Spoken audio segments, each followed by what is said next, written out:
out in my rose garden. They used to have a toilet here, so you can imagine how good the soil is. The soil is amazing here.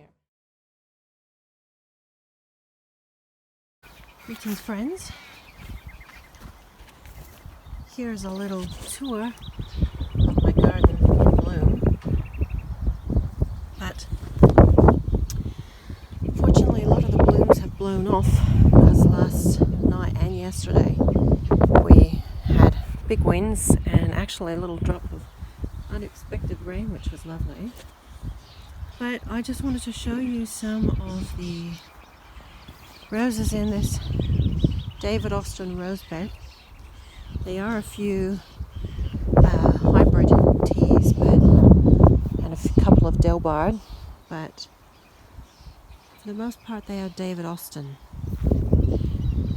And if I could share with you a couple of my favorites and the ones with the strongest scent, I would have to say one of my all-time favorites is this one right here, and this is Boscobel.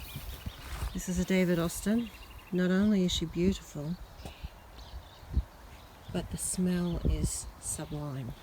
Very sharp, fruity, just a beautiful, strong scent. I think she would be fantastic for distillation. And another fantastic scent, unfortunately all the petals have gone now, but she might flash out again, is Kiss Me Kate. And that's a climber, and she has the most beautiful, strong, florally smell, just lovely.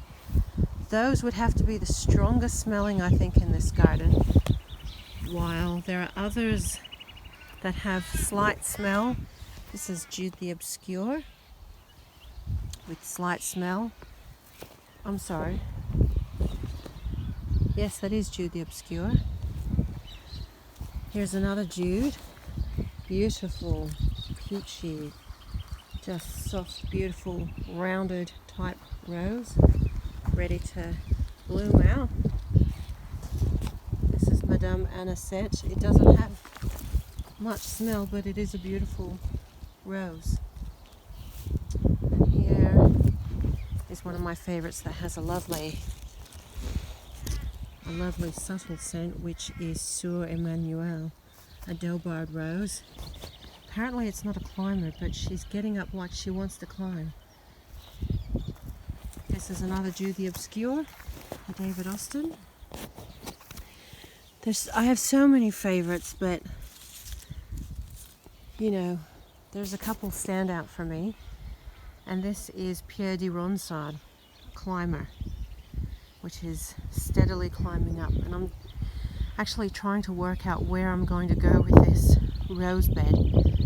I know that I want my roses to be tall roses, so I don't want them to be a basket style. I don't want them pruned to be a basket and kind of get wide. I want them to grow up tall. I've seen them grow as tall as trees before, and I kind of want to do that with these. This one is a beautiful looking rose, well it was, and this is my first kind of chocolate rose, and this is called Julia's Rose. Oh, there's so many pretty roses here.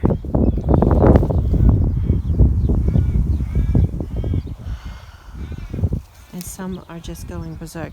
Another one of my favorites, which is still quite small, is Earth Angel.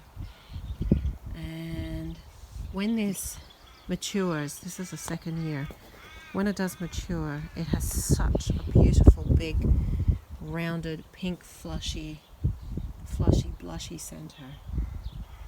So that's another favorite. And Evelyn is one of my favorites, but she's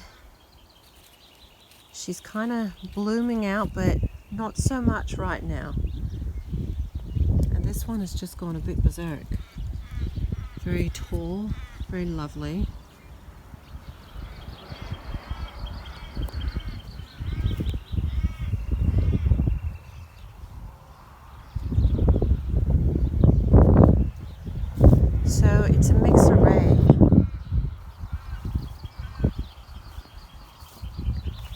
This is Falstaff, another David Austin.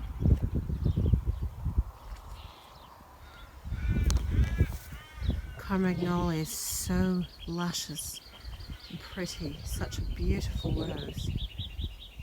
When you take pictures of this, it's as if the light is coming from the inside, like it's glowing. And Florentina, a beautiful climbing red.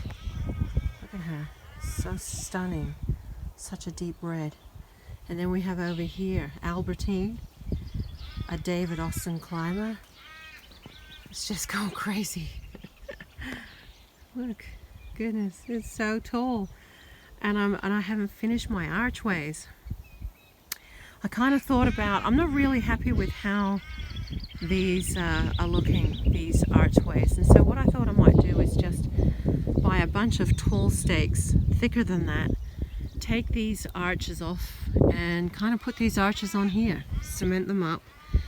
Or not even cement them up, but cement the base here, and then let the roses climb up them, because Albertine, she's just gone a bit crazy. For her second year, this is a second year rose, which is crazy.